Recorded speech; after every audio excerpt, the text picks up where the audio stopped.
আপনার নবী আমার নবীজি সাহাবা কেরামগণকে নিয়ে বের হলেন।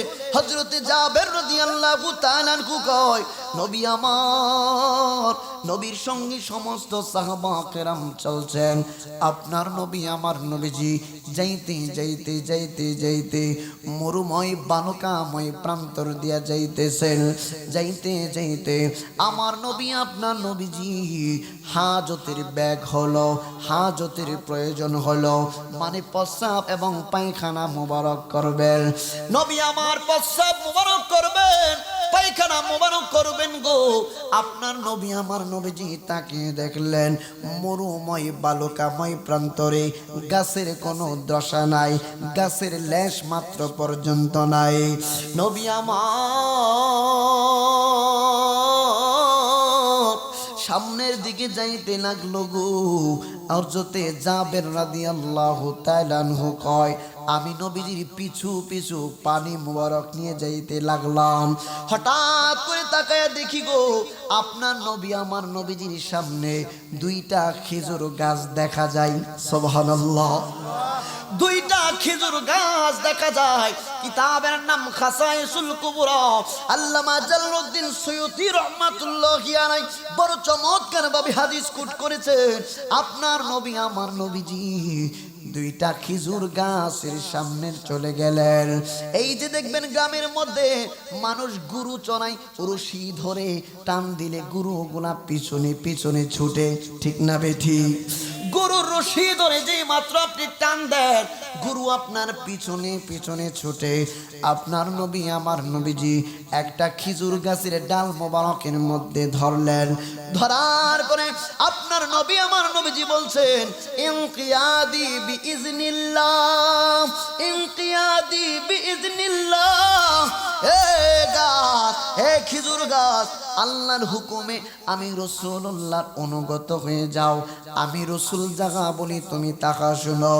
আপনার নবী আমার নবীজি এই যে খেজুরের ঢাল ধরে যেই মাত্র পিছন থেকে টান দিছে, গরুর রশি ধরে টান দিলে যেমনি করে মানুষের পিছু পিছু ছুটতে থাকে, হাঁটতে থাকে।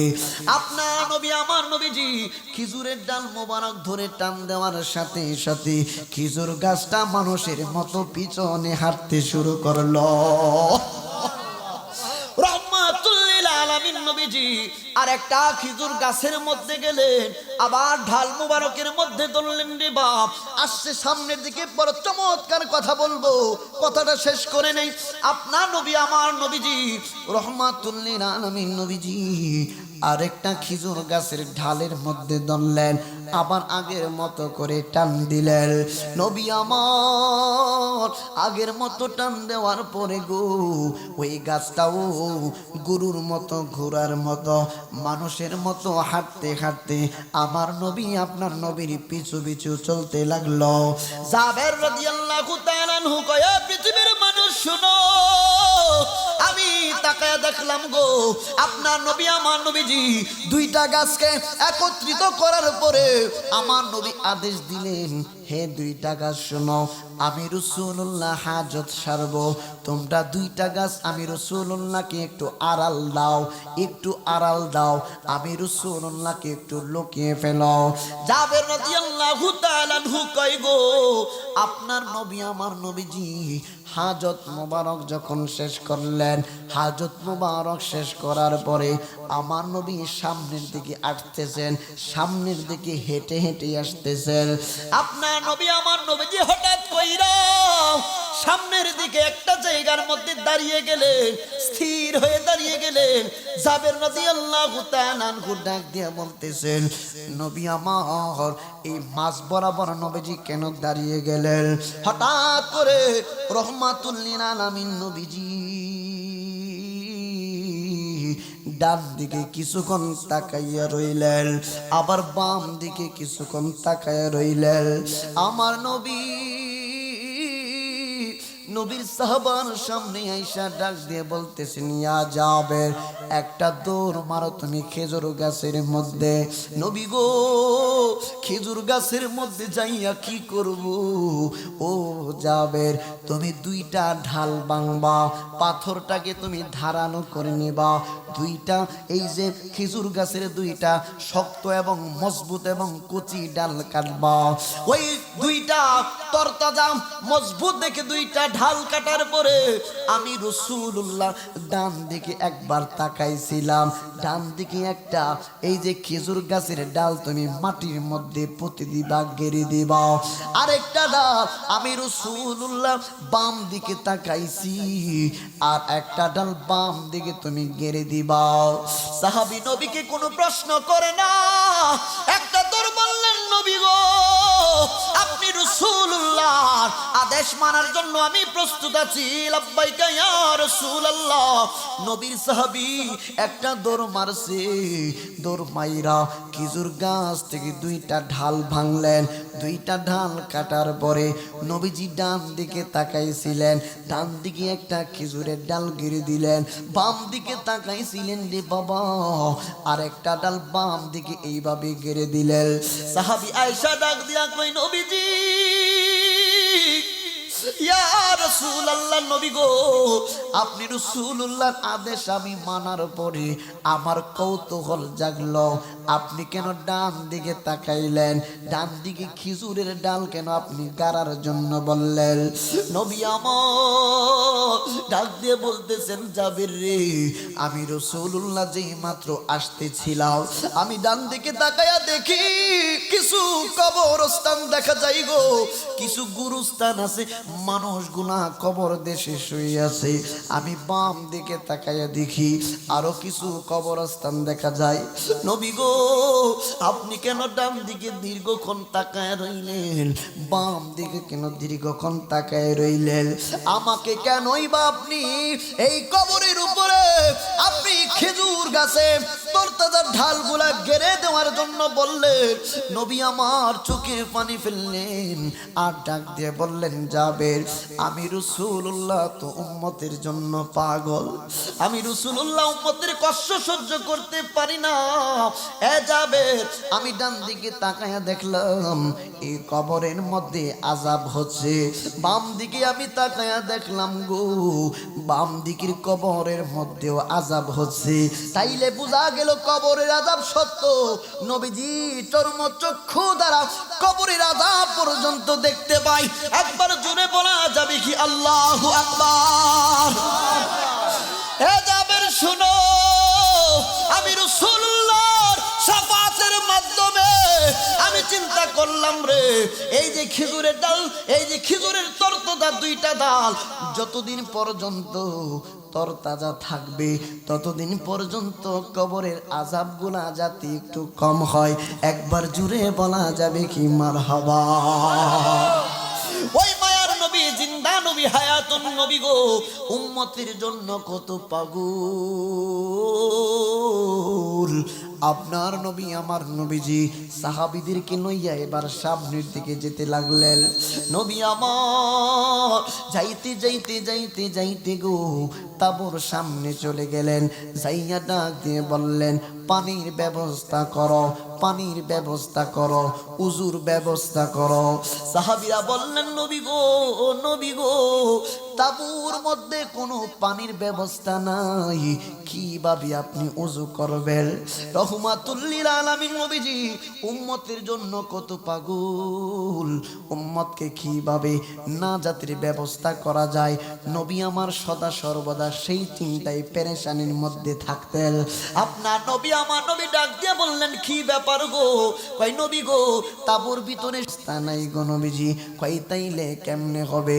একজন আনসার সাহাবী আয়েশা ডাক দিয়ে বলতেছেন, নবী গো, একটা পাতিলা আছে, এই যুগে কি বলে ধরেন একটা কলসি বলেন, ডেক বলেন, পাতিল বলেন, একটা পাত্র আছে, এই পাত্রের ভিতরে কয়েক ফোঁটা পানির ব্যবস্থা আছে, কয়েক ফোঁটা পানি দিয়া কি উজু করা যায়? কথা বলবেন। কয়েক ফোঁটা পানি তো আপনি ঢালতে গেলেই ওই জায়গায় ভিতরেই শুকায়া যাইব। আপনার নবী আমার নবীজি একজন আনসার সাহাবী ডাক দিয়ে বলতেছেন, নবী গো, কয়েক ফোঁটা পানি ছাড়া কোনো পানির ব্যবস্থা নাই। নবী আমার ডাক দিয়া বললেন, সাহাবীরা বড় একটা পাতিলার ব্যবস্থা করো, বড় একটা ডেক্সির ব্যবস্থা করো, বড় একটা পাতিলার ব্যবস্থা করো। আর যে ছোট্ট পাতিলার ভিতরে কয়েক ফোঁটা পানি আছে রে, এই পাতিলাটা আমি রাসূলুল্লাহর কদম মোবারকে নিয়ে আসো। নবী আমার ছোট্ট পাতিলার ভিতরে নিজের হাত মোবারক ঢুকায়া দিছে গো। ঢুকায়া দেওয়ার পরে আপনার নবী আমার নবীজি রহমতের নবী গো, নবীর দরবারে কোনো কিছুর অভাব নাই, কারণ আমার আল্লাহ দেন আর আমার নবী নিজে বন্টন করে। নবী আমার নিজের হাত মোবারক পাতিলার ভিতরে ঢুকাইয়া দিছে। ঢুকাইয়া দেওয়ার পরে আপনার নবী আমার নবী ডাক দিয়ে বলতেছেন, সাহাবীরা শুনো, আমি বড় পাতিলার মধ্যে আমার হাত মোবারকটা দিলাম, ছোট পাতিলা দিয়া তুমি পানিটা আমি রাসূলুল্লাহর হাত মোবারকে ঢেলে দাও। ওই সাহাবীরা অবলোকন দৃষ্টিতে তাকিয়ে রইছে গো। রহমাতুল লিল আলামিন হাত মোবারকে কয়েক ফোঁটা পানি পড়ার কারণে জাবের রাদিয়াল্লাহু আনহু ডাক দিয়া কই, শুনো গো, আমি তাকায়া দেখলাম নূরের নবীজির আঙ্গুল মোবারকের মাঝ বরাবর থেকে পানির ফোয়ারা বের হতে লাগলো। পানি ঝর্ণা থেকে যেমনি করে ফুটে চলে আসে গো, ঝর্ণা থেকে যেইভাবে পানি আসে, রহমাতুল লিল আলামিন নবীজি আঙ্গুল মোবারক থেকে ঝর্ণার মতো পানি বের হচ্ছে। বিশাল বড় পাতিলা পানিতে ভরপুর হইয়া গেল। আমার নবী বললেন, কার কার পানির দরকার তোমরা সকলেই পানি নিয়ে যাও। কার কার পিপাসার দরকার পানির ব্যবস্থা করে দিলাম, পানি নিয়ে যাও। একজন সাহাবী আয়েশা ডাক দিয়া কয়, নবী গো, পানির ব্যবস্থা তো আপনি করলেন, কিন্তু নবী গো, তাঁবুর ভিতরে কোনো খাবারের ব্যবস্থা নাই, আমরা কি খাবার খাইয়া পেটের ক্ষুধা নিবারণ করব? আহারে নবী আমার কত কষ্ট করেছেন উম্মতে মুহাম্মাদের জন্য, নবীর প্রতি কত আপনি মহব্বত দেখাই গো। আপনার নবী আমার নবীজি 3 দিন ধরে কোনো কিছু খাই না, পেট মুবারকের মধ্যে পাথর মুবারক বেঁধে রেখেছেন। দেখা মাত্র সমস্ত সাহাবা কেরাম পেটের মধ্যে পাথর না বেঁধে 3 দিন যাবৎ সাহাবা কেরাম কোনো কিছু খান না। আপনার নবী আমার নবী 3 দিন পরে আসরের নামাজের পরে তাকায়া দেখলেন সাহাবীরা হাঁটতে গেলে হেলতেছে, ধুলতেছে, শরীরের মধ্যে শক্তি নাই, খাবার না খেলে শক্তি আসবে কোত্থেকে? নবী আমার জিজ্ঞেস করলেন, সাহাবীরা রে, তোমরা হাঁটতে গিয়া হেলতেছো, ধুলতেছো, পরে যাওয়ার উপক্রম কি হলো তোমাদের মধ্যে? ইয়া রাসূলুল্লাহ, নবীজি 3 দিন ধরে রহমাতুল লিল আলামিন নবীজি খান না। উম্মতে মুহাম্মাদীদেরকে ধৈর্য শিক্ষা দিয়েছেন নবীজি, খাবার না থাকলে ধৈর্য ধরে আল্লাহর প্রতি তাওয়াক্কুল করে থাকো, বিশ্বাস রাখো, আল্লাহর পক্ষ থেকে রিজিকের ফয়সালা আল্লাহ নিজে করবে। সমস্ত সাহাবীরা ডাক দিয়া কই, নবী গো, আপনি 3 দিন ধরে খানা খান না, এই জন্য আপনি রাসূলুল্লাহর মহব্বতে আমরাও খানা খাই না। নবী আমার ডাক দিয়া বলতেছেন, উম্মত, আমি রাসূলুল্লাহ পৃথিবীর কারো মতো না। নবীজির কদম মোবারকে আয়েশা ডাক দিয়া বললেন, নবী গো, তাঁবুর ভিতরে খানার ব্যবস্থা নাই, যদি একটু খানার ব্যবস্থা করে দিতেন। আপনার নবী আমার নবী বললেন, এ সাহাবীরা শুনো, আল্লাহর পক্ষ থেকে খাবারের ব্যবস্থা হবে, পেরেশান হইও না, টেনশনের কোনো কারণ নাই।